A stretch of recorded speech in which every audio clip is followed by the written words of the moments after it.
What's up, people? If you can already hear the buzzing sound, Em is having her deck built. And I'm Em.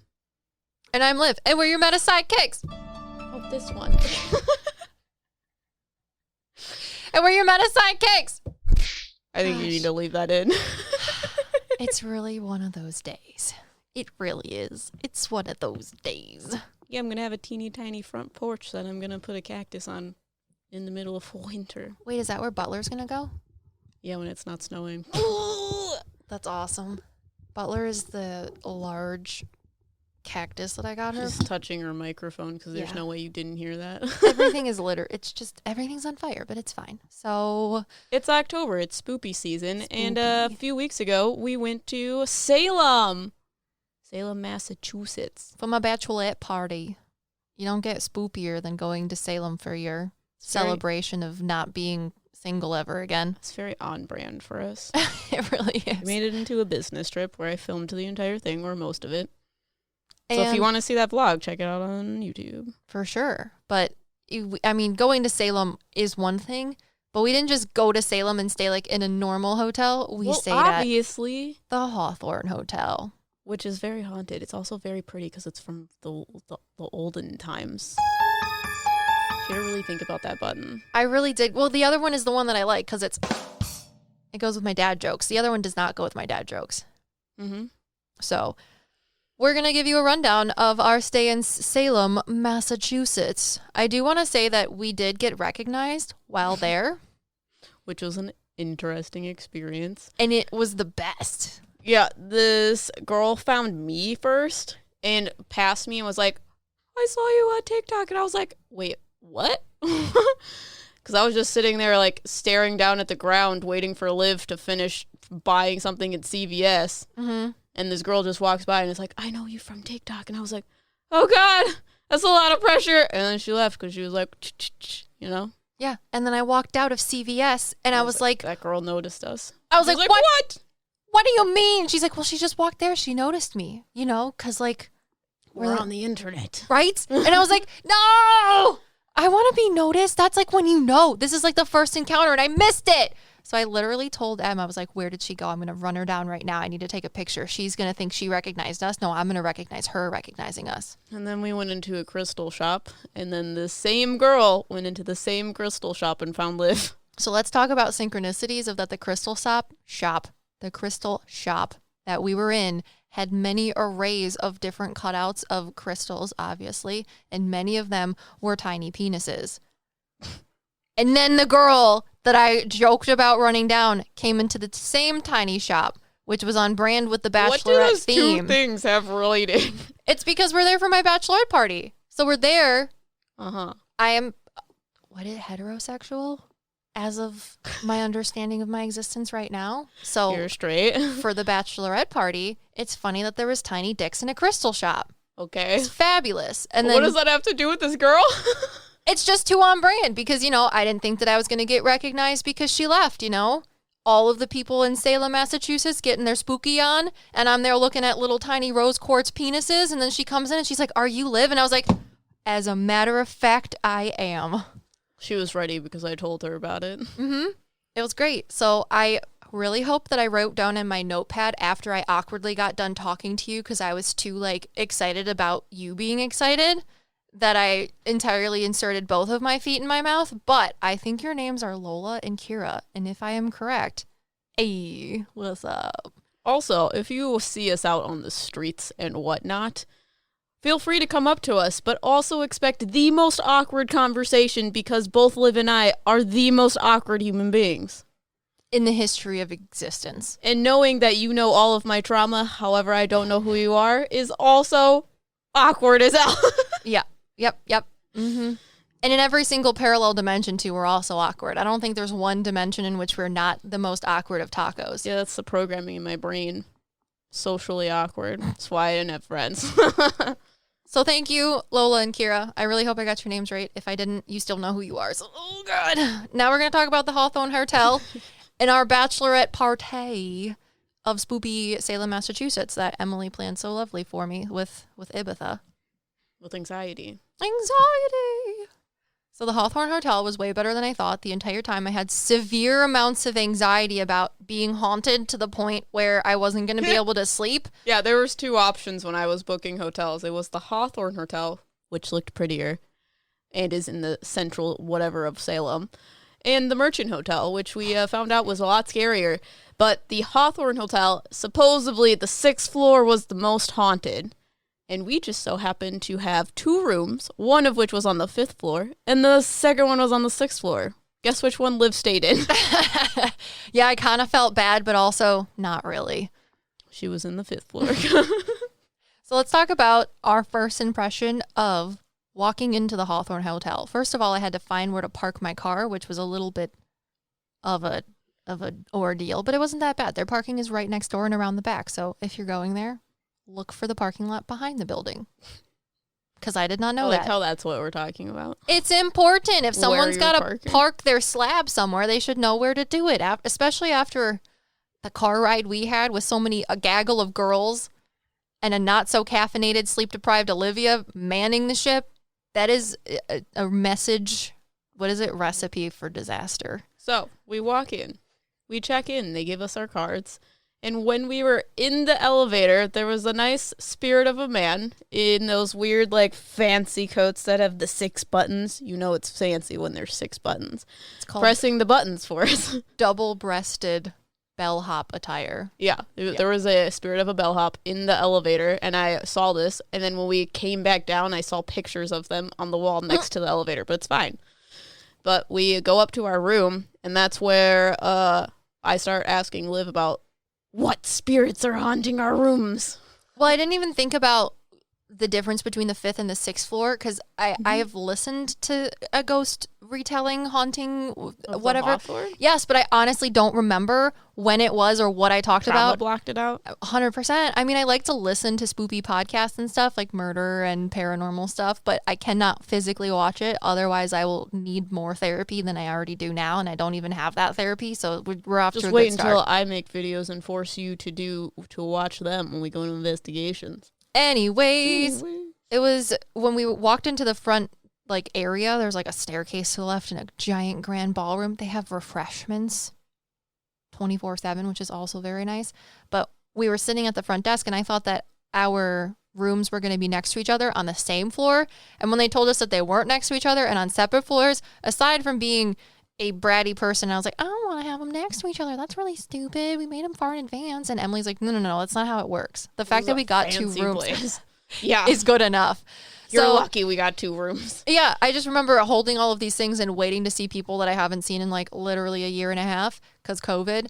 And Em's like, who do you want to stay in what room? And I didn't even know that you were putting us on the 5th floor until the 6th floor. And then you were like, we walked into the elevator as you were awkwardly staring at the double-breasted elevator bellhop man, and I didn't know you were doing that yet.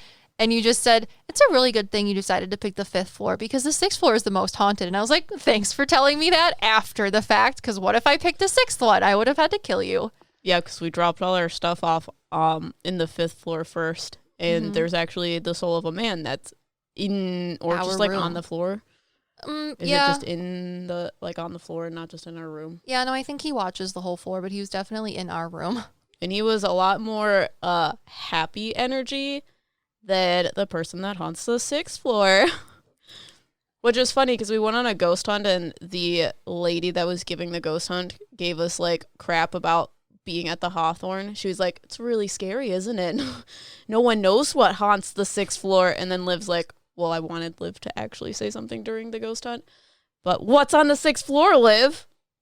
Well, the 5th floor just feels very like bright and cheery and like you can hear the sounds of the building, lights buzzing, whatever, people talking. As soon as you get to the 6th floor and the elevator doors open, it's silence. Literally, you could hear a pin drop. And the like air feels heavy and cold, much colder, like a couple degrees. Yeah. It was not okay. So we dropped off my future sister-in-law and my cousin and then my other best friend who is in our OM video, who is very sensitive to things. And we were like, have a nice day. Do you see the weird woman that haunts this floor? Yeah. She's like tall and she kind of looks like The woman that, like the one woman that haunts the. That's a saw. Sorry. What? Oh, no, just my headphones. My headphones are making the sound of a circular saw. Yeah, I thought you were talking about like a movie or something. Oh, Like, no. Saw the movie. Well, they're building your What deck. the heck are you talking about? I thought you could hear it too. Maybe. Nope. Anyways. Maybe she doesn't want you to talk That's about her. what I'm saying, right? That's why nobody knows who haunts the 6th floor. Nobody knows. What does she look like? The lady in red. She reminds me of the lady that haunts the music building at our old school. She reminds me of that, but way scarier. The other one from our school is a lot nicer. She's just more like looks down her nose at you because she doesn't really care for children that much, especially ones that can't play piano well. But this one's You're like not children. I mean, to them we are. If I was 80 years old, everyone's a child. Uh-huh. I don't care if you're 40, you're a child. If I'm 80 and you're 40, it's a wee baby. Anyways.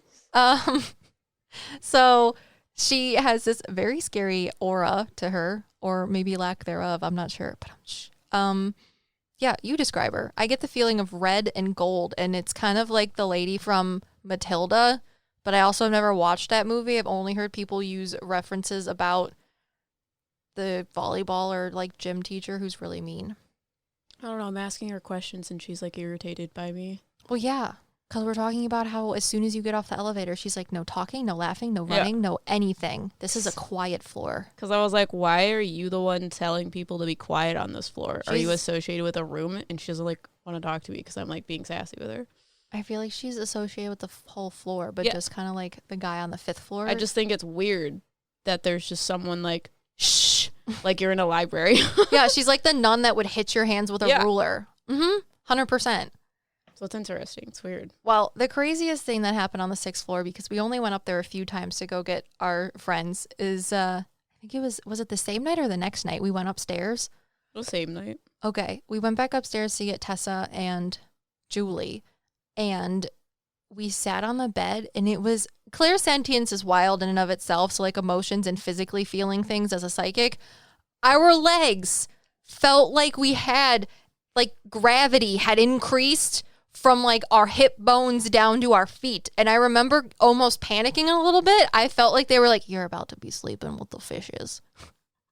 Oh yeah, that dramatic. Yeah, like sink you to the bottom of a freaking lake type shit.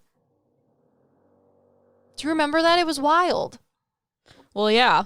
I was just waiting for the saw to stop. It's gonna be there. But now I don't remember what I was going to say. Your legs and gravity increasing from the time we sat down on their bed, and then once we got in the elevator and the elevator went back to the 5th floor, it's like as soon as we walked out, it vanished. Well, yeah. I Didn't mean, they, like, for witches, they, like, wanted to test to see if you're a witch? I don't know if they did that in Salem, though, where they tied your feet to a cinder block and then threw you in the lake. yes. Yeah. But also, Gravity. I don't think it's related to witches. I think it's just related to the lady that's on that floor. If you can I know, but we're in gravity, Witch City. Oh. So, I don't know. This hotel was really weird because when we were walking around alone, you would see other people, other spirits just walking as if they were going to their rooms. I would see them with candles, and they would be in like nightwear attire, like fancy long nightgown looking things. Huh. That's interesting. I never saw that. I only saw people in daytime attire. That's cool that you saw. I think it's because I was walking around at night. Yeah, it was really cool. It's like as soon as you walk in, you see people from different time periods and different eras, and I feel like it's more residual things than it is active stuff.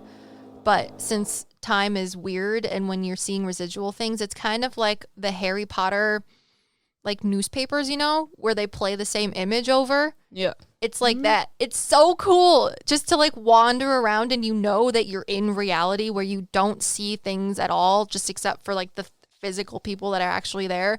But you're walking around this place and like going up to your room and stuff, and you see other people from a different time period in your mind's eye and like glimpses with your physical eyes, like my eye holes.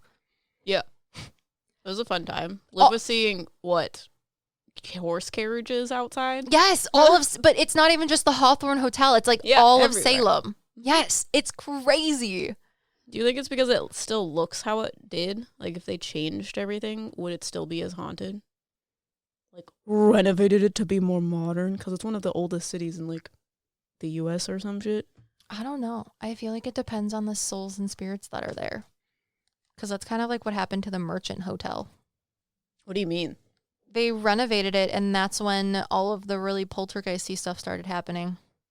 Well, I'm just saying, like, for residual energy, the reason why we're, like, seeing it the way it was is because it's like they're running through the same place that was there back then. Oh, for sure. If they renovated, I think it wouldn't change the residual hauntings. You would just see people walking into places that didn't make sense because it was different back then. Yeah.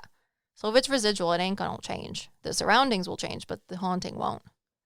Well, yeah. I just feel like we would be less susceptible to, like, seeing it.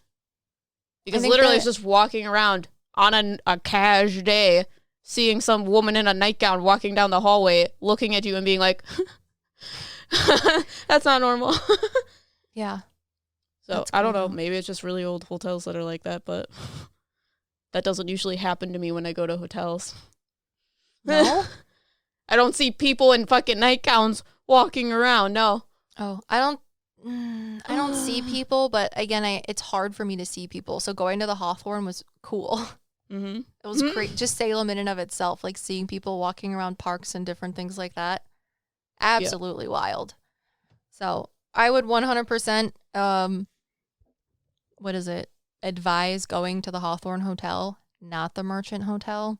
There's nothing wrong with the Merchant Hotel in and of itself. It's just besides a scary that man that owned it and did scary things. Have I been there? No. Would I maybe want to go there to visit it? You were outside of it. Only during the daytime.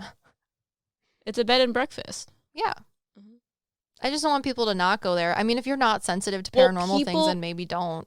It's haunted. That is the lure of wanting to go there, is that it's very haunted. I don't know. After, like, seeing the things that I did and then having the person explain it to me. They advertise that it's haunted, and that's why people go there. They're also a very sought-after hotel or place to stay in Salem. I assume it's very fancy, and all of its credentials are much I know you don't want to stay larger. there. But other people are like, yes. Oh, gosh. I want to feel things. I'd like to feel the fact of eating pizza. Indigestion. You say that all the time.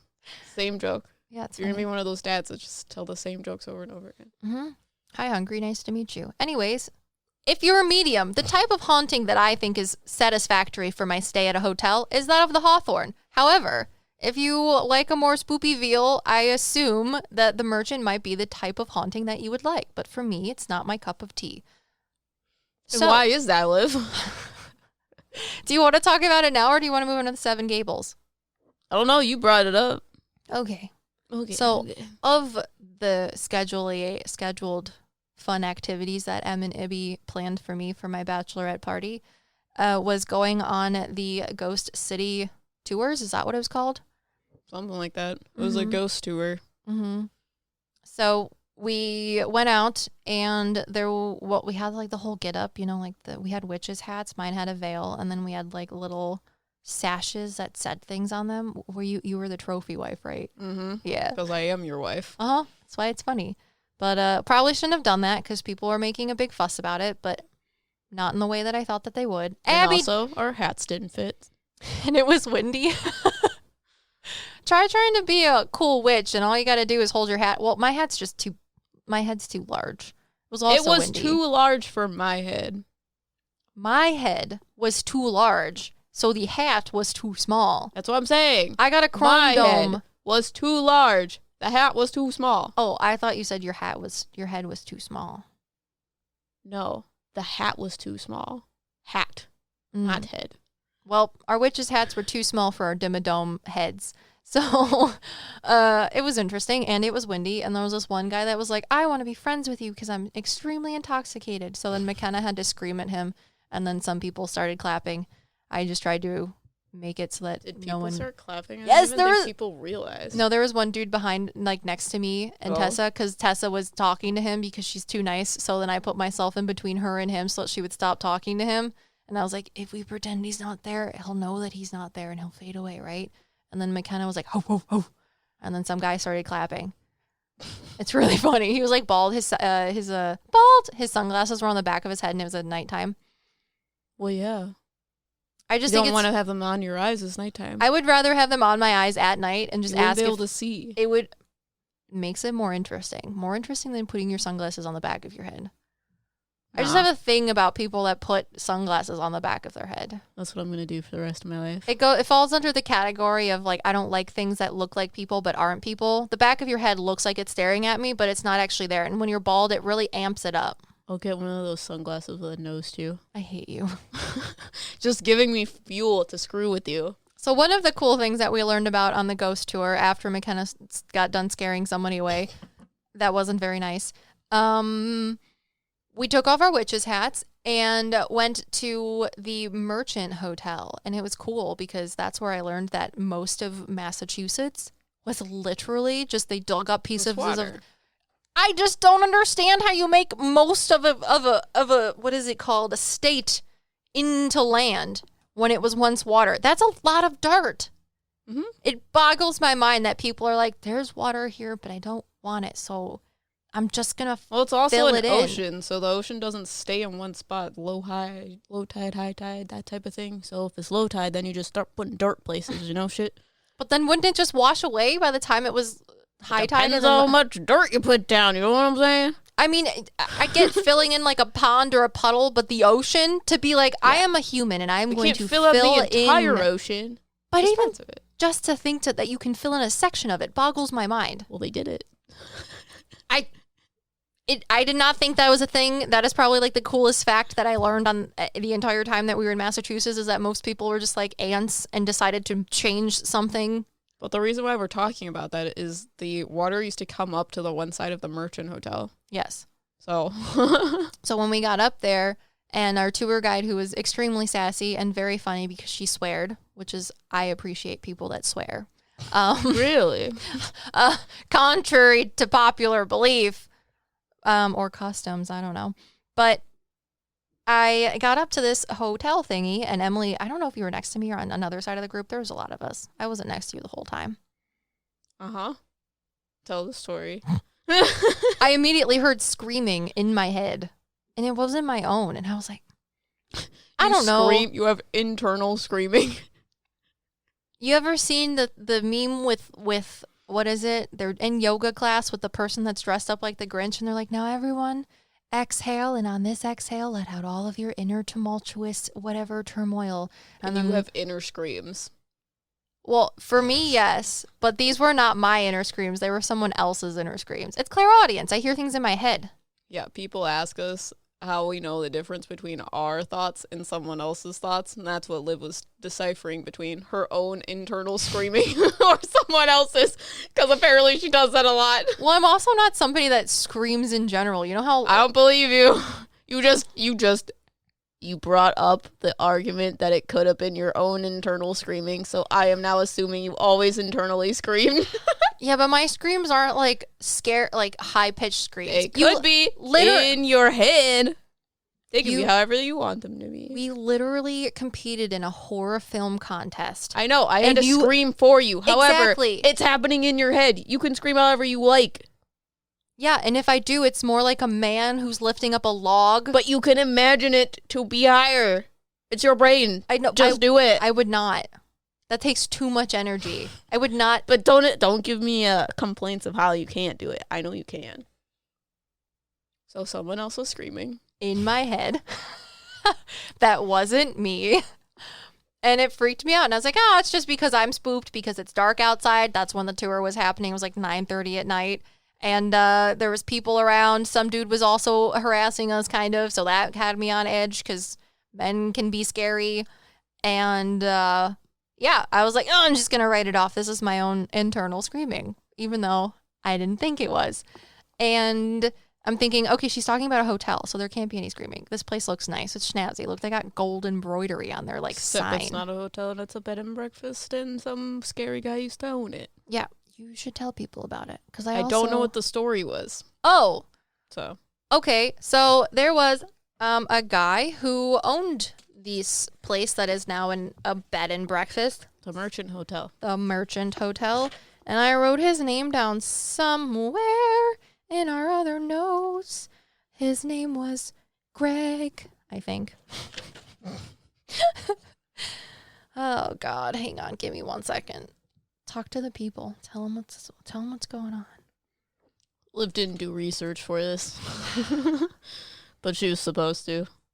I was supposed to, but I'm getting married in a week, and it's a lot. George Corwin. George Corwin is his name. Yes. So, this dude's name is George Corwin. And George Corwin, during the Salem Witch Trials of the 1650s, I think, right? We have no idea what we're talking about history-wise, because we have the memories of a potato. Yeah. So, the name was really hard for us to remember. However, this guy really sucked. He was a really, really cool dude. I think he was on the witch's trial, and he would get, what's the word I'm looking for? He would get people that were claimed to be witches. Like, other people would say, I think this person's a witch. So he would bring those people into his, like, quarters, his house, and torture them until they said so, until they said that they were a witch. He was the High Sheriff of Essex County. Mm. So he was the person that literally, like, tried everybody, almost. I don't think he was, the judge, but... He was the bad cop to get the lie about them being accused as a witch. Yes, so... And he would do it by strangling them until they said that they would do it. Yeah, they called him the Strangler. Yes, he would strangle them until they, like, passed out, and then when they woke up, he would be like, are you a witch? And they would be like, no, and then he would do it over and over and over again. Or he hang them upside down in the basement of this house that's now a beautiful 5-star bed and breakfast. Yeah.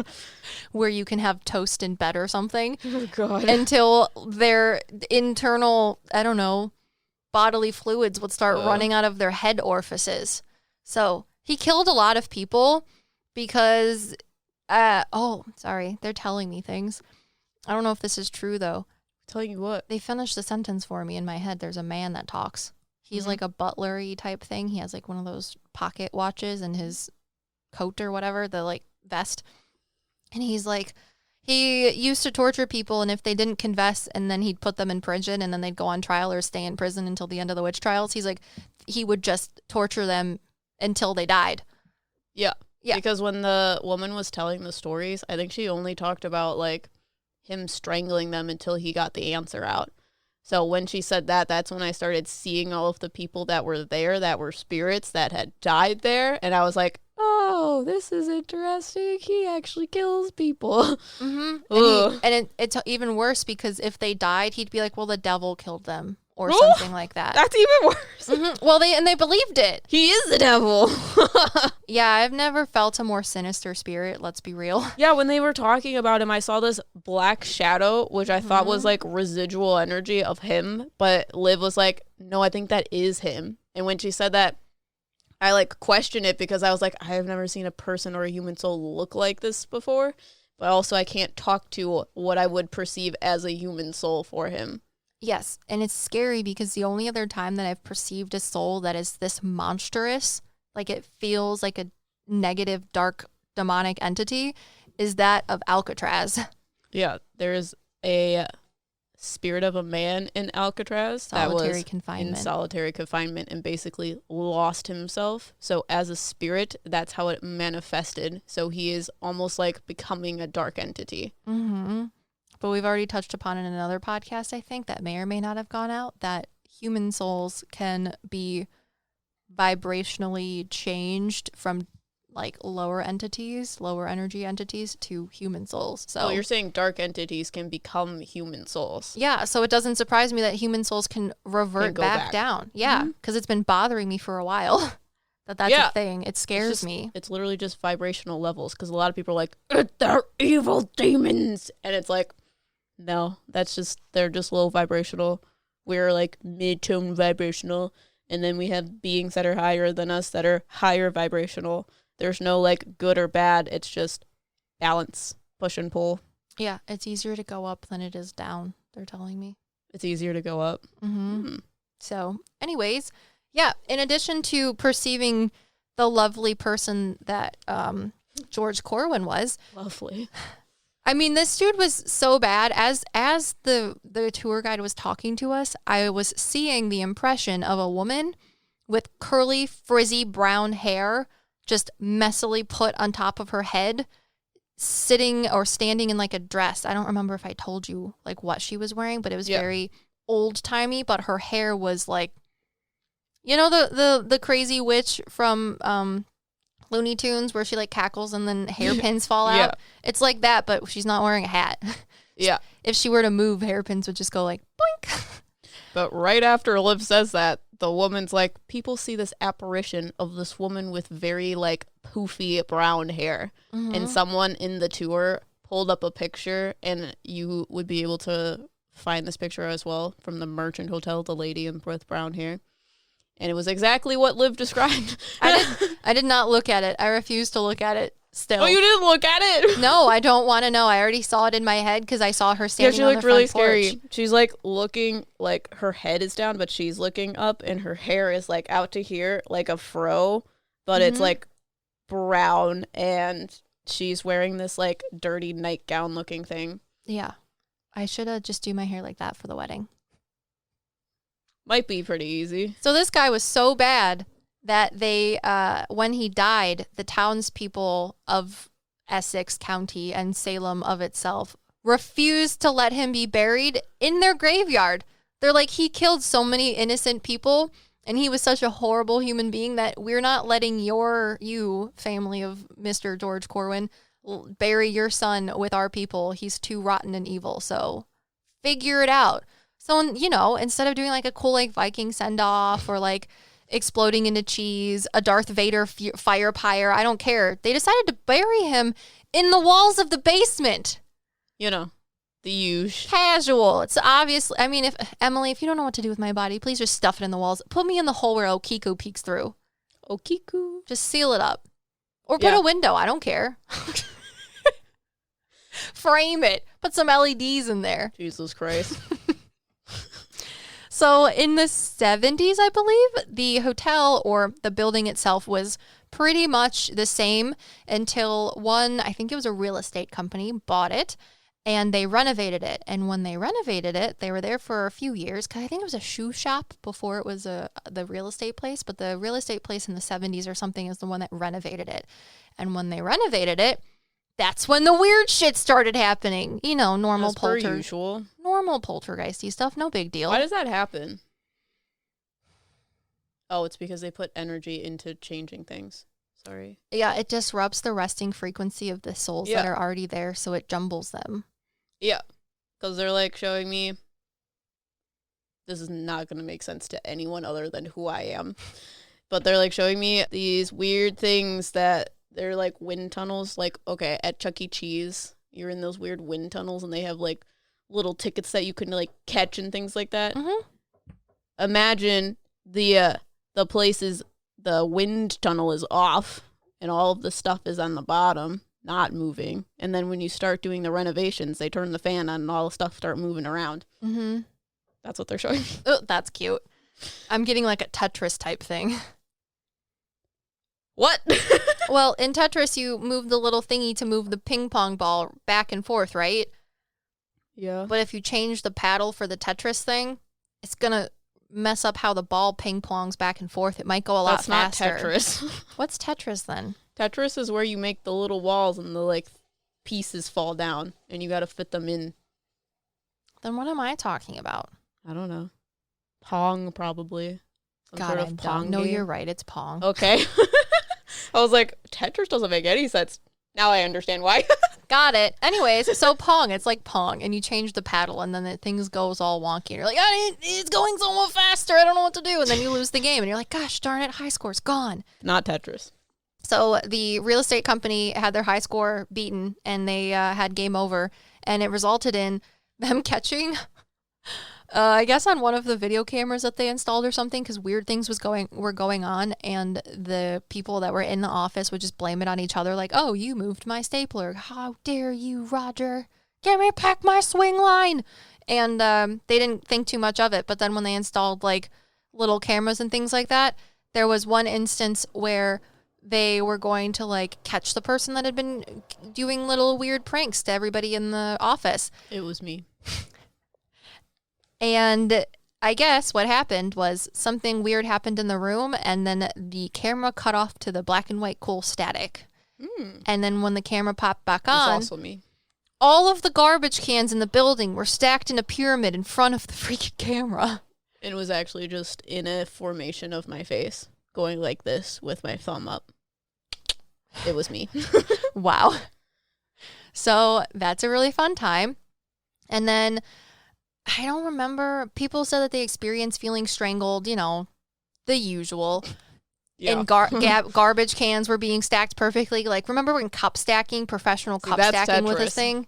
Oh, that's Tetris? I'm being manipulated. Oh, God. They're like Tetris. It's like the garbage cans.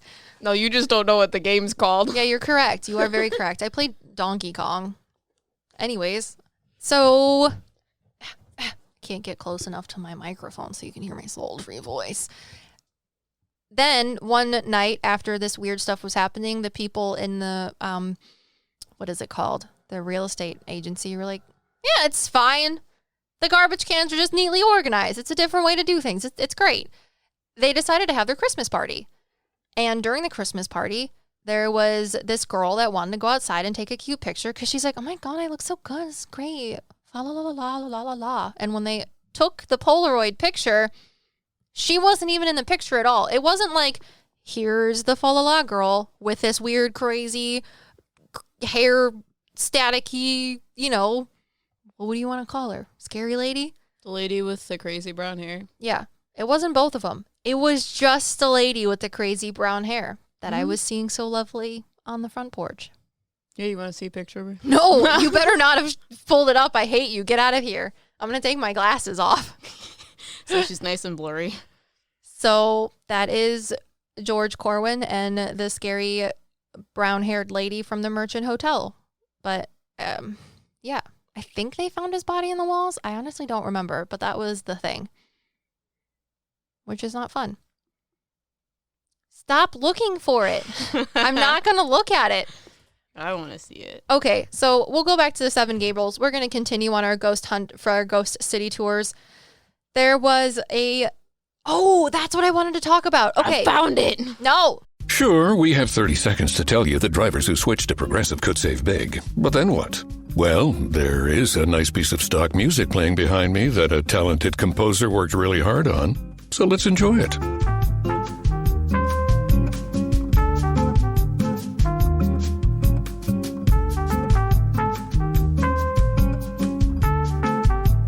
Wow, almost overshadows the saving big when you switch to Progressive part.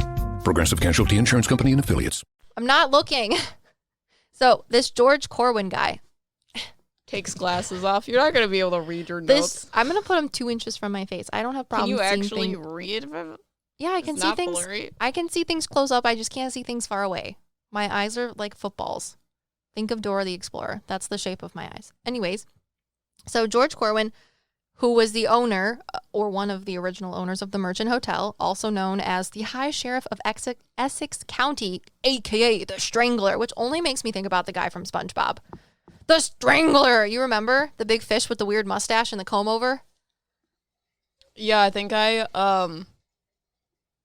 used that as a meme in one of our videos. Excellent. So there is a curse.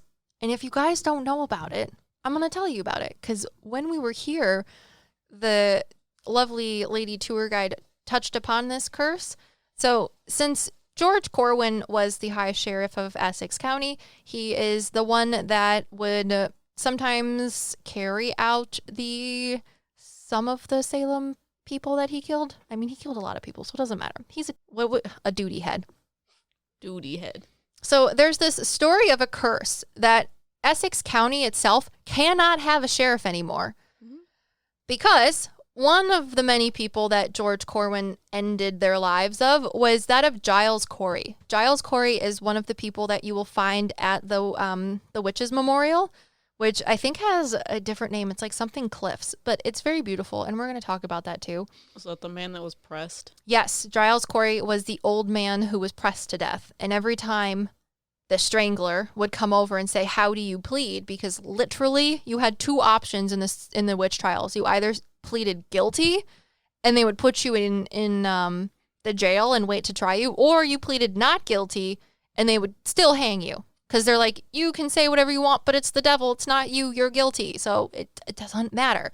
So Giles Corey is a interesting human being because his wife was also accused of witchcraft and like arrested. But when his wife was accused of witchcraft, he was like, yeah, she's a witch. Yeah. And they were like, only the what is it? The warlock of a witch would say that his wife is a witch. Yeah, I don't remember how he got accused. But the reason why he didn't plea is because he didn't want to give up his property. Yes. Mm-hmm. But I think it's funny because every time he would go out there they'd put another boulder on top of him and George Corwin would be like, how do you plead? He would say just more weight. And I think it's funny. It makes me think about... And if you guys don't know what we're talking about, because Liv kind of skipped the story, this man did not plead guilty. He told them, okay, this man did not plead guilty. So they decided that they were going to press him until he plead something. So they did that by putting boulders on top of him and just giving him more and more weight, because every time they asked him, he did not plead, yes, I'm guilty, no, I'm not guilty. So he would just say, more weight, and they would just keep putting weight on him until the very end where, who was it that was like jumping on top of him? George Corwin. They put Corwin. They put a board over him first and yes. then would put and then stones they put on stones it. on top of him. Mm-hmm. And his he had so much pressure underneath him or on top of him, that his mouth was open, his tongue was being stuck out, and this George Corwin guy at the very end was literally jumping up and down trying to get this guy to plead something. Mm-hmm. So he died being pressed to death. So he's the only one that was not hanged to death. He was pressed to death. Yeah, it's a pretty badass move if you ask me. It's probably the coolest way if you're going to do anything to be he's screw equally you. a dick. However, well, exactly. That's why I have conflicting feelings about it. But if you're going to be a dick, at least do it in a way where you're like, most people are dicks. I feel like a lot of people are dicks, but they're actually not dicks. They're just babies. So as soon as you challenge them, they're like, oh, wait, he was a dick, but he was a dick to the end. And that is 100% admirable in my book. Because I'm pretty sure he was the one that accused his wife of being a witch. Possibly. Because he was upset that she wasn't listening to him or something. I don't remember the story. But I don't remember. It sounded like she was also a dick too. And they were just both angry old people. He was the reason she was in prison. And then somehow he got accused of being a witch. So then they wanted to get a plea out of him. He refused to plea. So they pressed him to death, because I feel like you have to get a plea of, yes, I'm guilty, no, I'm not guilty, for them to do anything. He just didn't. He didn't care. Yeah, and for the longest time, technically, his death was a murder. Because he didn't plea. They couldn't charge him of anything. So, but didn't they say that it wasn't a murder because of whatever reason? They said that he was it was evading the law or something, which is stupid. Yeah. And then many years later, I think they acquitted the accusation. But the accusation itself was because at that point, George Corwin had died. George Corwin died. So Giles Corey, I think his wife ended up surviving, but Giles Corey, after being pressed to death, when you're pressed, things come out of your orifices, so not cool, but he died in a really badass way, if you ask me. The interesting thing about George Corwin is he died very soon after. He was the youngest person to be the High Sheriff of Essex County, but he died before he was 30, I think. He was 28 or something when he died. And when all of the sheriffs kept dying because of the weird curse, because the guy that was being pressed cursed them. Yes, before... Oh, yeah, that's what you were going to say. His last words was, I curse you, George Corwin, and, all of the people that come after you, or something like that. I forget what his final words were, but... Yeah, he's the one that put the curse on the town, so when he did that, essentially they couldn't have a sheriff for more than a few years or so. Well, the thing is that George Corwin died a few years later, and when he did, he had blood coming out of his mouth. So they were just like Giles Corey did when he died, Giles cursed him, and now he's dying the same way he did, Well, similarly. similarly. Well, yeah, it's something internal happened. But the guy after them had similar problems, and I don't know if they had a guy after them because they started getting scared because of the curse. Well, I think they had a guy until like the 70s or something. They had high sheriffs of Essex County for like years and years and years afterward, but everyone would die the same way. He would like go somewhere and then they would find him and he just had like blood out of the corner of his mouth and he was not okay anymore. He was taking the big nap. Didn't you figure out why? Yeah, that's what I'm going for, my really long roundabout way. Yeah. So everybody believes that the curse is that of Giles Corey and he's this horrible, horrible man. When we were at the Merchants Hotel and I was listening to all of these souls and screaming in my own head, they told me that, which I mean, I never thought about this curse since the time I listened to the Hawthorne Hotel and all of the other stuff about it, which was years ago. It popped into my head and they're like, the curse is not of Giles Corey. The curse ended when George Corwin died. So all of these subsequent curses is not that Giles Corey is cursing the high sheriffs of Essex County. It's that once George Corwin died, his horrible satanic soul is the one that is carrying out that curse because he does not see fit anyone else to have his position of power. He's the one that's killing them. Oh, so the same scary guy. Yes. The one that's losing himself and turning into a demon. Oh, that's why he's still there. Yes. So I was like, I don't understand why you're still here. You're like such a dick. The curse is not of Giles Corey. It ended when he got justification and righteous retribution. Yeah, so the guy that was in the Merchant Hotel, that was literally a shadow walking across the grounds that I was seeing, is the one upholding this curse. Yes, because they are taking his power, and he does not think that he is done being the high sheriff of Essex County. Isn't he a really cool dude? So give that to the internet. It's not okay. Yeah, it's scary because I don't understand how a spirit can do something like that. Yeah. So where is there wood? I don't know. Do I need to do something now? I'm not going to try. You're not a sheriff. I'm not going to try and take his power. I'm not about that life. So yeah, who do you want to talk about next on the ghost tour? I don't know if you remember, we went to that one house and you were telling me about some woman that they were talking to. I have no idea what the story was. The woman that was holding gold? Possibly. Or you can talk to the lady that wasn't she like hit over the head? And there were two men fighting over her. Oh, the lady in the blue dress. There's a lady, or a woman in a blue dress, and she is said to haunt a building that is now called, like, what is one of the tycoons from the period in which everybody owned everything? Monopolies were a thing? Vanderbilt, Morgan. I don't know. Wasn't it a restaurant? Yeah, it was a restaurant, but it had a name from one of the I don't remember what the restaurant money tycoons were called. Rockefellers. Yeah, we went there once. Yeah, it sounded like Rockefeller. That's how I was remembering it. That's how I remembered names. It's associating them with things that sound like it. Interesting. Yeah. Yeah. Anyways, Rockefellers. And we also went there for dinner. Highly recommend. They give you really strong gin drinks. So if you want to have a really strong martini, go there. And their food was also absolutely delectable. But you should talk about the lady in blue. I don't remember the story. You just told me to give you a topic. Oh, okay. So there was a girl who was an indentured servant. If you don't know what an indentured servant is, it was very, very,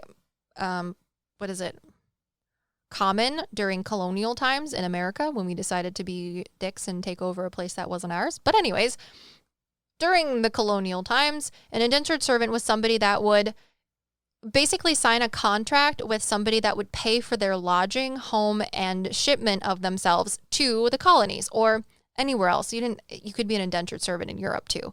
But basically the deal was you said, I will be your servant for this amount of years, and then in return, I'm going to do all of these things for you without payment. And it was really hard to get out of indentured servitude because a lot of the time they would be like, there was a loophole in the contract. And they're like, but I don't even have shoelaces. I don't know how to do the loop-de-loop and pull. And they're like, exactly. Ha! You're going to be my servant forever. But technically you're not. So it's legal. So she was an indentured servant of this dude who really liked her. He was like, you got a pretty face. And she's like, you're disgusting because you're really old and I'm like pretty and I have the whole world ahead of me. And he's like, no, I want you to be my boo thing. And she's like, you smell like cheese and you're like my grandpa. Yeah. Jesus. So this indentured servant girl, I think her name was Sarah, supposedly, she fell in love with this guy that was like, I love you too, baby. We're gonna paint the town. But he also was a ship person because Massachusetts decided to fill in the ocean and also was a really cool place for ships to be because it was where they were filling in the ocean. And other things like, I think it was sugar, molasses, and tea was their thing. A lot of them was. Anyways, so she fell in love with this guy and they were going to get married, and then that would like probably break her indentured servitude. And what happened was they were going down this street that is across the street from Rockefeller's, and she like was walking hand in hand in her blue dress, and I guess back then blue dresses were the color for weddings, not white. And this guy that was like, "Oh, I'm your grandpa, but I want you to be my wife," and they weren't related, but you know what I'm saying, got offended, and there was an altercation between him and this girl, Sarah, in the blue dresses boo-thang, that she was about to go like, oh my God, I love you for better and worse. And what happened was, instead of punching Sarah's hubby dude guy in the face, he ended up like shooting Sarah, and then she died in the streets. And then her person that was supposed to love her for worse or for better decided to... No, I thought that he was like swinging this plank and the guy like ducked, but Sarah was behind her or like behind him. So the big dude smacked Sarah so hard in the head that she died. There we go. And then there was a gun and someone got shot. I thought there was a gun and someone got shot in the left shoulder. That's what I was feeling. But that's why you're talking about it? Yeah, and the lady said that there was a plank, like you said, that hit her in the head. But instead of like standing up for his lady that he was going to marry for the rest of his life and live happily ever after, according to the tour guide, they corroborated, and the two men worked together to bury Sarah in the floorboards of this church that we were next to, or in the street of Rockefellers or something like that. And bing. And what happened was they paid off the preacher dude that was going to officiate their marriage. And then the other guy that she was getting married to literally just went off to sea. Never came back. Well, yeah, because they're covering up basically a murder. Because they killed that girl. Yeah. Yeah. So now she's said to haunt Rockefeller's, and they have this like little mural that is not copacetic to the time frame. It's very like a Great Gatsby I don't think that was themed. of her. She's in a blue dress. I know, but I don't think that was her. Maybe it was supposed to be of her, but I don't think so. I think it's inspired, maybe. Oh. I don't think it is because I her. looked at that mural and told you, I was like, is that what the lady looks like? Because that's not what I see. Oh yeah, I don't see her like that either. But yeah, I think it was inspired from the lore or the story. But yeah, there's chandeliers in this place, and they supposedly rock back and forth mysteriously, like losing their mind. And then this one girl, the spirits swing from the chandelier. You know that song? It's not Sarah, it's Sia. We got it wrong. Sia. So that was a good one. But yeah, what else did we do? Do you want to talk about the Pirates Museum? Was it the Pirate? No. It was the Witches Museum. Okay. And the graveyard. The Witches Museum was horrifying. Mm-hmm. So, the Witches Museum, there is this company that creates a whole bunch of different museums and tells you about different people. So they have the Pirates Museum, the Witches History Museum, and then they have the Witches Dungeons Museum. And we went to the Witches Dungeons Museum and the Pirates one, but we're talking about the Witches Dungeons. And this place was horrifying because they created like replicas of what the cells would be like. And essentially there was this, I would say, I don't know, like 14 or 20 feet by like 5 feet, 6 feet, where they would keep a whole bunch of people that would be like tied or chained up, and it would be in complete darkness. They would have water filled up to like their knees. And then they had different cells that you could purchase. So if you were very wealthy, you would have a bigger cell, which was like 6 feet by 6 feet. However, most people, because they were not wealthy, they had a cell that basically allowed you to stand, and that was it. So it was basically like maybe 2 feet by 2 feet. So we're walking through like the replicas of these cells in the dungeon and all of these weird things that they had down in this basement.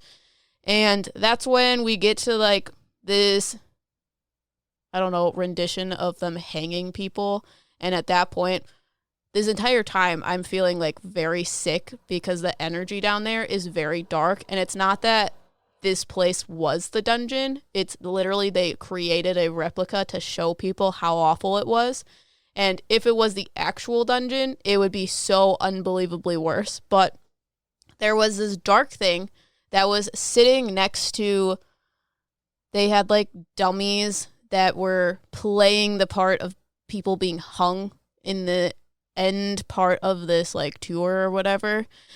So there was a dark entity that was literally sitting next to the people watching these people get hung. Yeah. All they had was one, like, of the actual prison itself was that one beam. You talked about that, right? What do you mean? They had one beam from the original prison on display in the Witches Museum. So I think that's why you were able to feel that much. Not just because they talk about it, but because there was an actual beam from the place where the people were held. Yeah. Oh, that's gross. I didn't think about it like that. Fun fact, they had to tell us not to lick the beam because people do all the time. So given the fact that Em just told you all of those horrible despair and sorrowful things, you want to lick the beam? Who would do that? Who would lick the beam? Yeah, there was literally like a shadow figure that was sitting next to the dummies in that last display case that no one else was seeing. And I was like... I didn't see it either, but just it also... literal casually sitting there, and I was like, oh, okay. I was really bothered by the fact that people would lick a wooden beam. I like how that's the thing that bothered you about that basement. Well, there was a lot of things that bothered for me, but I was trying to focus on that one because I thought it was the funniest and also the silliest at the same time. Like, just absolutely horrifying. They're like in a 10, like, I think it was like a 3-foot space or something. They'd have like 10 people in one cell. There was places that was like 2 foot by 3 feet, and they would try to fit 3 people into that. Most of them, they're called coffin cells, and they were literally just big enough to fit yourself in them. You can't move. You just stand there. And you're chained up so that you can't move. Sardines have more room.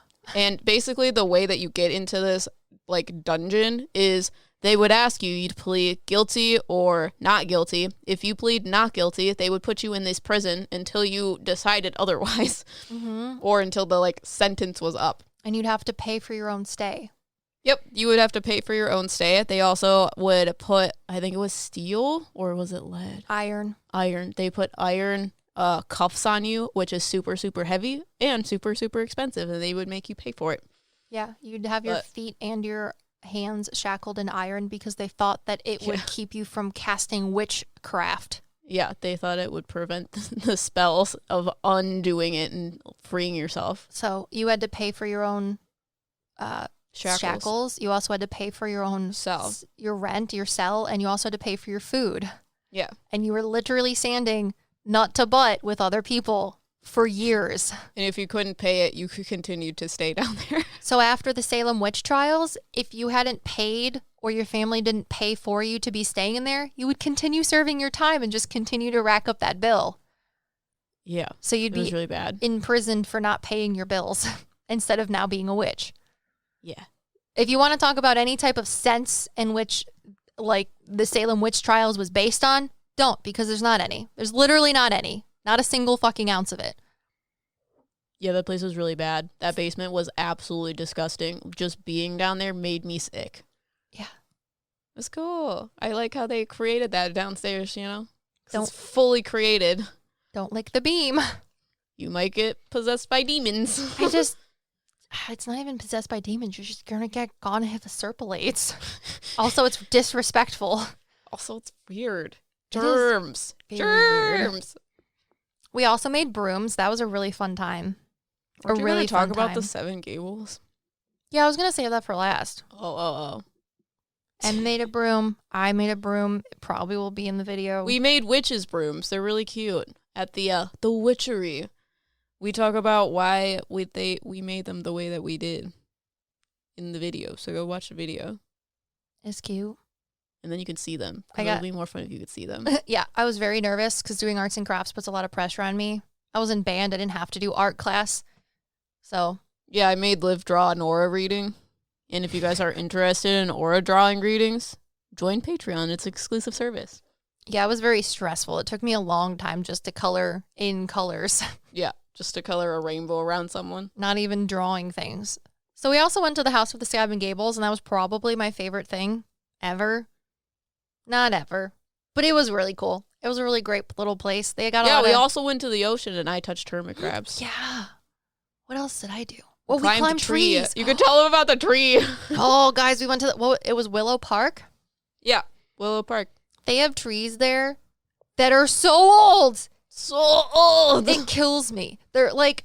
We climbed them. 8 feet around. Poorly. No, it was great. I'm sure everybody saw my underwear because I was in a skirt. They definitely did. I was in a skirt that day. I was wearing pink underwear. It's fine. She didn't care. I was too busy climbing the trees and touching them. Too busy trying not to fall out of the tree. Dude, it was so much fun. That was my favorite thing ever, honestly, climbing those trees. I've never touched a tree that's that old before.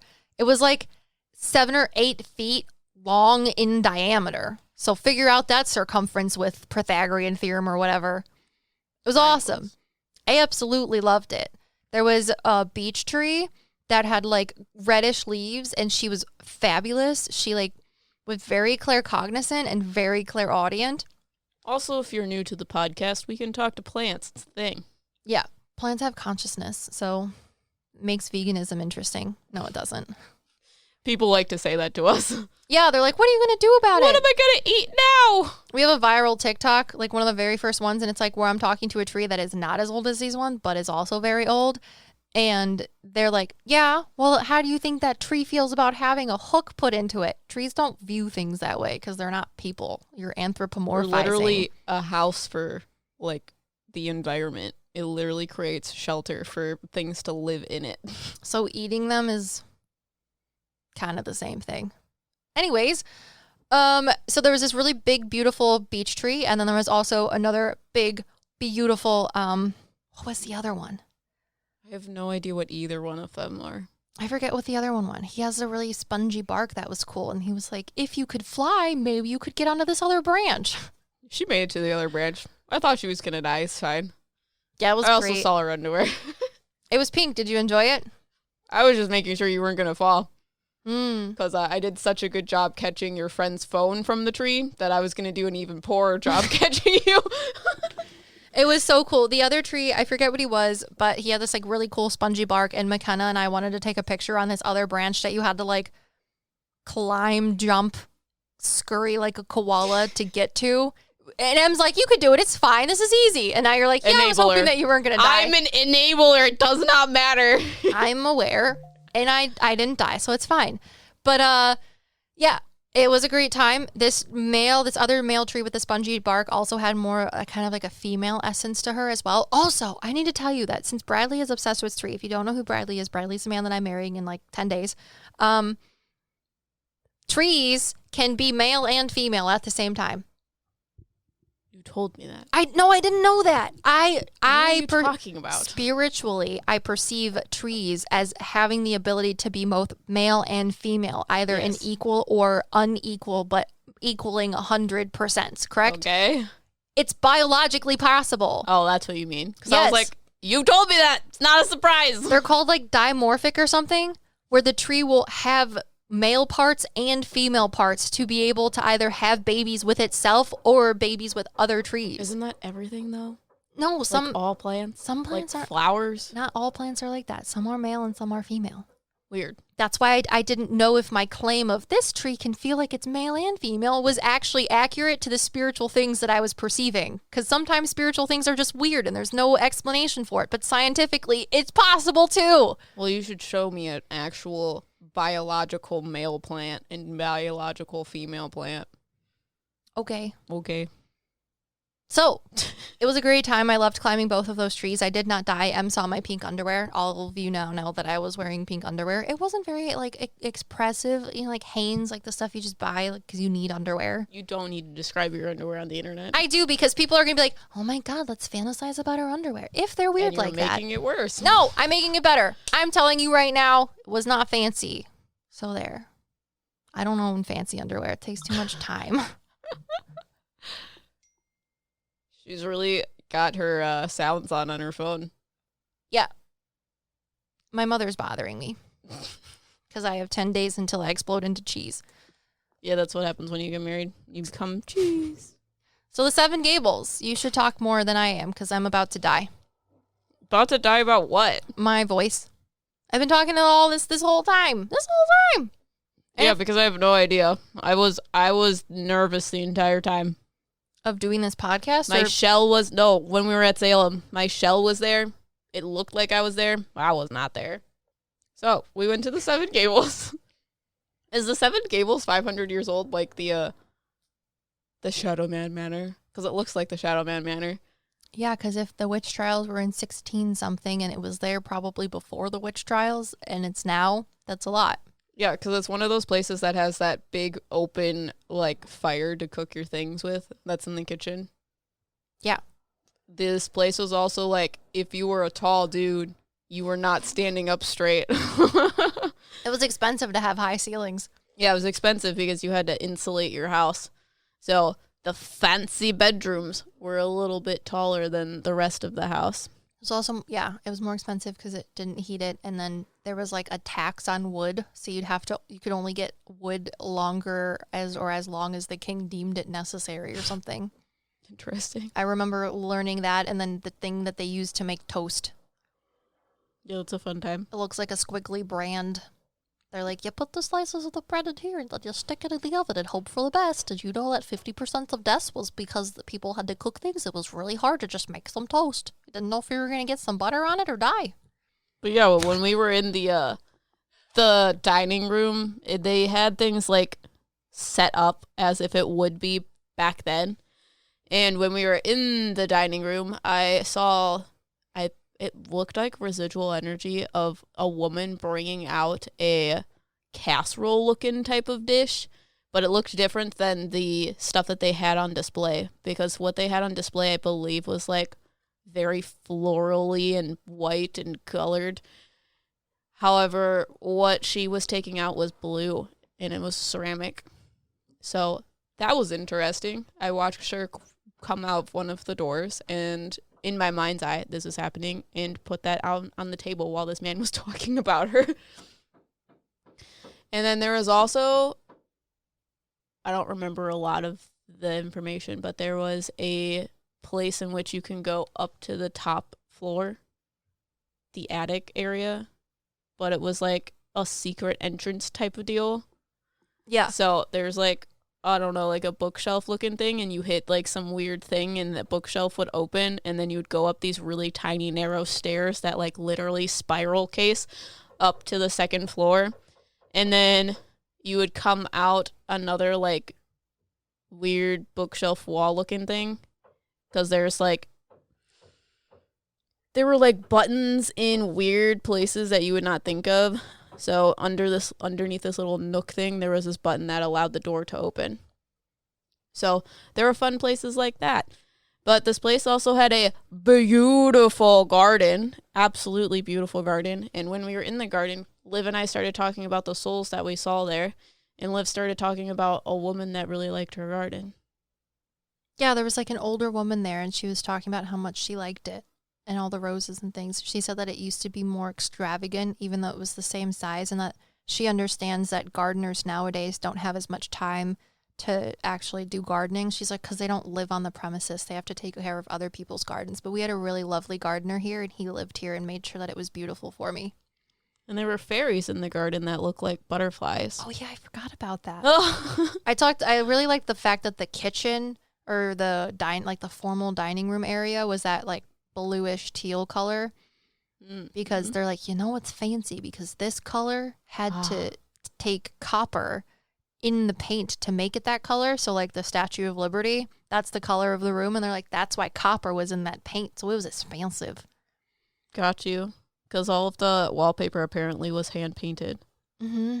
And they used stuff to like replicate the wallpaper. And the house had a couple different people that owned it. And Nathaniel Hawthorne, the man that owned or started the hotel that we stayed at, the Hawthorne Hotel, was the like second or cousin of Sarah something, who is the one that at one point owned and operated the House of the Seven Gables herself. So it was really cool. Yeah, Sarah's the one that, like, all those people died in her family, and she was the last woman left. It was Susanna Ingersoll. So she never got married because she wanted to keep the house under her name. Because if she got married, her husband would own the house. Which is dumb. Which is why she never married. Because she's a boss-ass bitch. Also a baddie. Also a baddie. What else? The House of the Seven Gables also used to not have seven gables. And if you don't know what a gable is, it's where the two sides of each roof meet. So there's 7 of them, hence the name. But at one point, some dude was like, I don't like them anymore. So he just like knocked a whole bunch off. And then again, they rebuilt them again. They like had it, added on to it. And then one dude was like, I don't like the additions, knocked them off. And then they redid it again. Something like that. They had a little replica. Yeah, they started off with one gable, and then they continued to add on to the house to make it bigger and whatnot. And that was the style back then, is to have gables. However, at some point, the man was like, it's not in style to have gables, so they tried to remove the gables. But I don't know, now there's 7 gables, right? There's still 7 now. Yes. But they added them back on. Yes, but you are correct. On the tour, they have like this little house that like explains it, and the guy like puts it together and takes it apart and that type of fun thing. And he was also related to the people that lived there. He's a descendant. Which is coincidental. He was also extremely adorable. Making people feel uncomfortable that we don't know. Well, he was. Don't be charming if you don't want people to call you charming. I'm just saying. I mean it in like a non-cootie way. You have too many cooties to mean it in a non-cootie way. Says nothing. I tell people how I feel about them, and it's usually only good things. Otherwise, I tell Emily how I feel about you. I won't tell you. Behind your back. I'll tell Emily. Yep. You got anything else? I don't think I would use the word charming to describe you, though. Yeah, I wouldn't either. No, that's about it. If there's any other things that we didn't talk about, like the Pirates Museum and the Witches Memorial. Oh, did you want to talk about the Witches Memorial and the person inside of it? I literally, what do you mean inside of it? I saw a woman, because it was it's literally a cemetery. Yeah. I saw a woman, plain sight, in front of me who was completely white. Mm-hmm. And then the kids that were playing, and how we both were like, it's like not disrespectful. She actually likes it. Because we went to the memorial a few days, or like a couple days after we got there. So at this point, I'm like used to seeing people that aren't actually there, because my mediumship works in a very physical manner.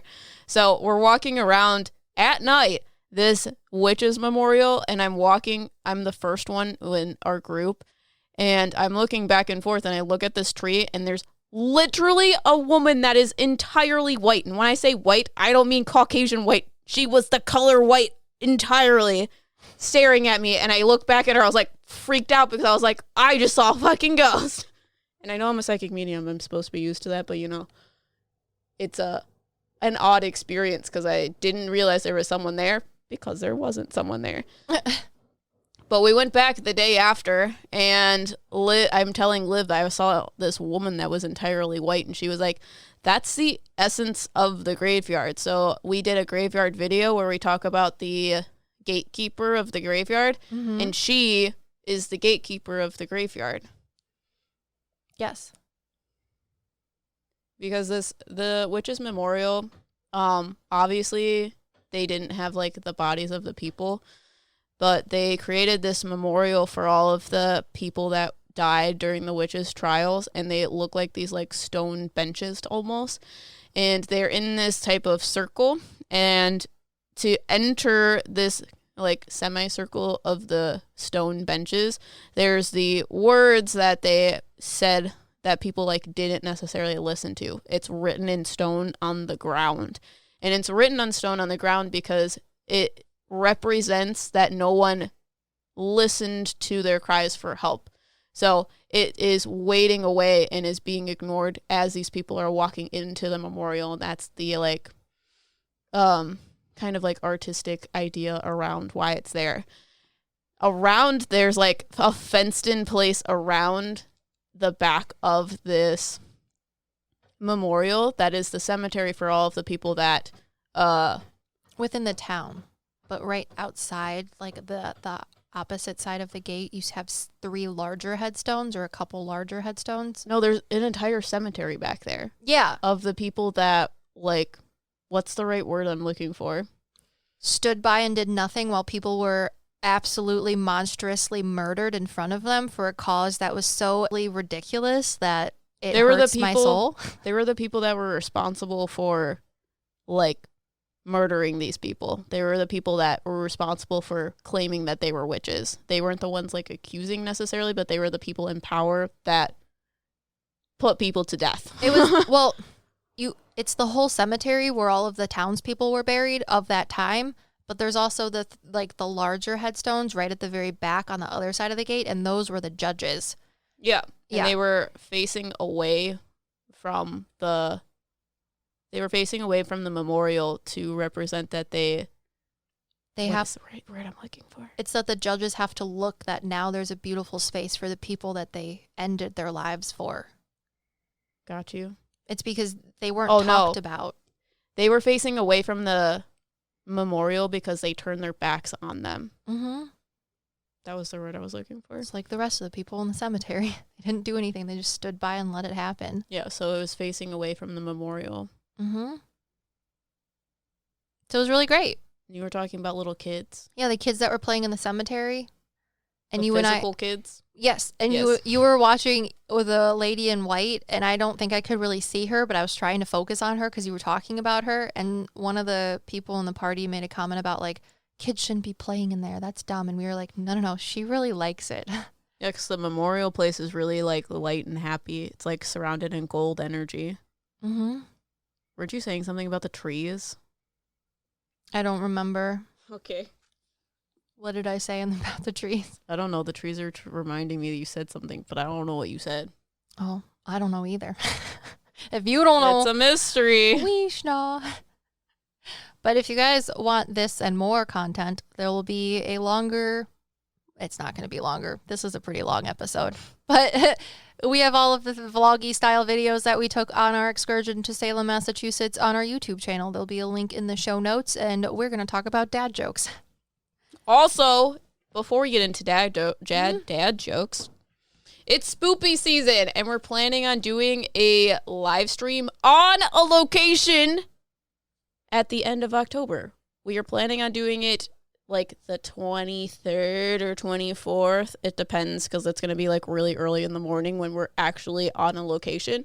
The location is going to be revealed once we are at that place doing the live stream. So make sure that you tune into our Instagram and our other socials so that you don't miss that live stream, but we're going to be going live on YouTube. It's going to be really interesting. Yeah, that's going to be our first live stream to start or launch our weekly live streams. Mm-hmm. That are going to be happening on like what day? Thursdays? Yeah, we're going to do it on Thursdays. I have a person, her name's Janelle, and she's going to live stream with me, and sometimes Liv will show up. Maybe, I don't know if she has readings. Yeah, I Liv is do busy. want to show up though and play video games because I'm not good at them. Well, I want to do like video games, like start designing a tarot deck, make fairy houses, things like that. It's going to be So it'll be a lot of topics, but spoopy video games. So if you guys would feel so inclined, if you like the podcast, to leave us a review on Apple Podcast or wherever you can leave reviews for this podcast, we would appreciate it. And in your review of our podcast, would you please put a dad joke or something funny that you liked in here? Somebody gave us a dad joke and titled their 5-star review Duty Heads, which was absolutely lovely.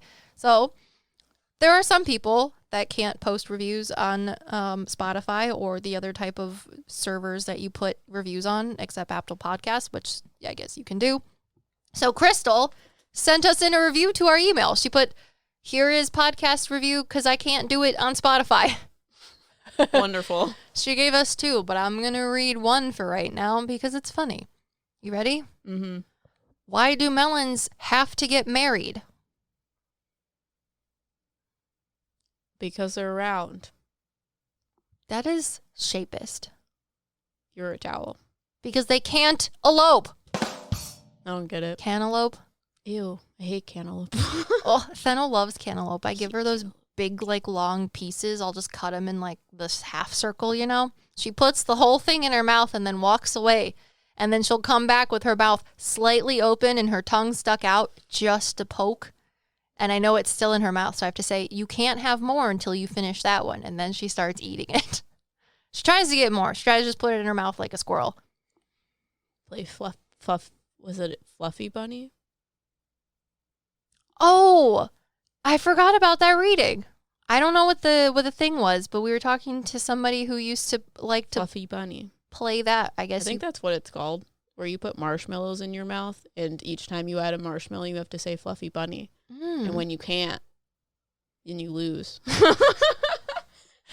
Yeah, imagine Or getting you that choke. information clairsentiently. It was a fun time. That was a lovely reading. Yeah, with a she was lovely like, soul. something with s'mores? Living She's people. no Fluffy Bunny. I don't think that's what it's called. It's something like that. You know if you know. If you know, put it in the comments in your 5-star review. But thank you all to our patrons. Without you, this wouldn't be possible. And also our listeners, even if you're not a patron, because we understand. The Are you going to Patreon life read the isn't for everybody. patrons' names? No, I have all of them, and I'll put them in here. You want to read them this time? No, I'm just letting you know it's different now, especially because we passed the first of the month. We have very much less now. I'm just saying, we could just cut it here and be like, there's too many of you. No, I have to say them. I can't not. I really appreciate you guys, and I feel like you want the shout out, even though I'm gonna lose my voice. Hang on, I have to hydrate while we wait. I accept your privacy, Patreon. All right, you guys ready? Because I'm excited and I appreciate all of you, and I'm gonna go through every single one of you. I'm sorry if I mispronounce your name. I hope it makes you giggle and doesn't offend you. If someone said my name wrong, I would laugh. So, JD, Sarah, Todd, Kaylee, Eureka, Mia, Isabel, Jeremy's Random Life, Alex, Emily, Azael, Bethan, Fairpena. I think that's how you say that. I'm very bad at Spanish. I'm sorry. What is that? How do you say sorry in Spanish? I can only think about it in Japanese. Right? Gome. Maria, Haley, Idhara, Faith, Alex, Caitlin, Argelia, Sasuke, Magician. Oh, there's 2 of you. We're gonna make you fight to the prize. Ciara, Lori, Mercedes, Christine, Terry, Christina, Sky, Marie, Pierre. Oh, what's up, girl? I had a reading with Marie. She's very lovely. Sheba, Calloway, Elise, Stephanie, Jay, Kiana, Tiger Lily, Chloe, Natalia, Michelle, Mia, Joshua, Miranda, Veronica, Parker, Jennifer, Lauren, Little Univa, Shun, Esther, Brianna, Salvador, Hannah, Alexis, Natasha, Tiana, Kala, Kate, Kat, Sydney, Kate, Ashley, Anna, Paisley, Paula, Sharon, Melissa, Raggle Maggie, Deanna, Tuesday, Sarah, Cole, Mama Llama, Shamalama Ding Dong, Danielle, Susie, what's up, Danielle? Lisa, Charlotte, Logan, Megan, Allie, Danielle, Jason, Practical Sapphic, Samantha, Janice, I think it's Jay. We're going to say Jay. I think that's your last name. I don't know. Maybe you're trying to do Janice, but in a cool way. Angelina, Emily, Kathy, Ashley, Veronica, Eureka, Reek, Hitch, Wreck. I think it's Wreck. Baby Chim Chim, Gibby, TMQ927, Danielle, Lexi, Petra, Sinji, Jay, Pamela, Lucas, the Spider Fanatic. Every time I see a spider now, Lucas, I feel like I need to stop, find my phone, and take a picture of it and put it in the pet section of the Discord server. But I don't, because I have anxiety about posting all the time, because my mom was like, don't be on your phone all the time. But now it's like a part of my job, and I really struggle with that. Jasmine, Emily, Lola, or Lolo, Cora, Keely, Lacey, Janter, Ashley, Lanita, Kara, Sandrine, Kiara, or Kira, Jennifer, Paige, Maggie, Rena, Samantha, Clarissa, Laura, Charlie, Brittany, Miss Miss Alice, Nelson, Sarah, Ashley, Sarah, Angie, Julie, Colleen, Synth, Sherry, Hannah, Ryan, Amy, Raquel, Tasha, V, Fanny, JCLO, Shelly, Grisha, Jay, Jasmine, Julie, Brittany, Paige, Marin, Christina, Christopher, Sarah, Connor, Alicia, Vanna, Amber, Citali, Joylyn, Paige, Brooklyn, Courtney, Rita, Alana, Abril, Aki, Karina, Sergio, Katya, Asteria, Jade, Gaymeyer, Book, Lee, Kayla, Ashley, Dallas, Sarah, Alyssa, Gannon, Veronica, Cynthia, Chris Von Kleist, Emily, Meredith, Jim, Lindsay, Beth, Ashley, Annalie, Tara, Brandy, Hazel, Marcy, Rosera, Megan, Faith, Jessica, Yasi, Glow, Francesca, Amba, Brooke, Ellie, Maya, Flavende, Leanne, Ocorona, Liliana, Anya, Abby, Kayla, Sarah, April, Cassie, Joanne, Charlie, Keisha, Helen, Natalie, Alex, Sarah, Amanda, Tuna, Izzy, Super Aru, Alexa, Caitlin, Gotkatsky, Sophia, Bria, Katie, Leanne, Bess, Brittany, Kendall, Shandy, Riley, Nakia, Otakusama.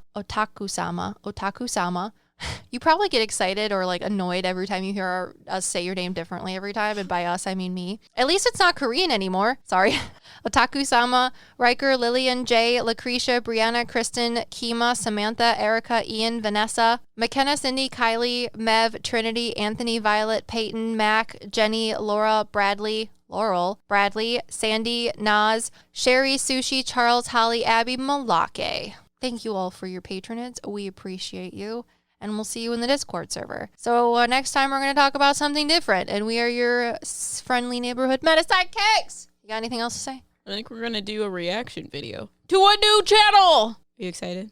I'm excited. Who is it? You'll know.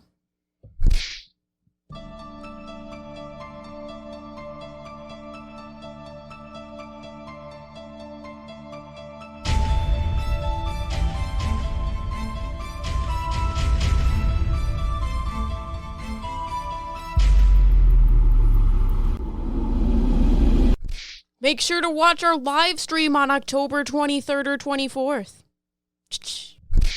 Sure, we have 30 seconds to tell you that drivers who switch to Progressive could save big. But then what?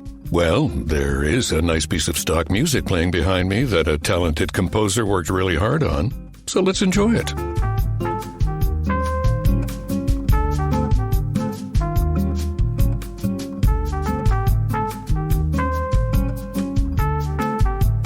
Wow, almost overshadows the saving big when you switch to Progressive part. Progressive Casualty Insurance Company and Affiliates.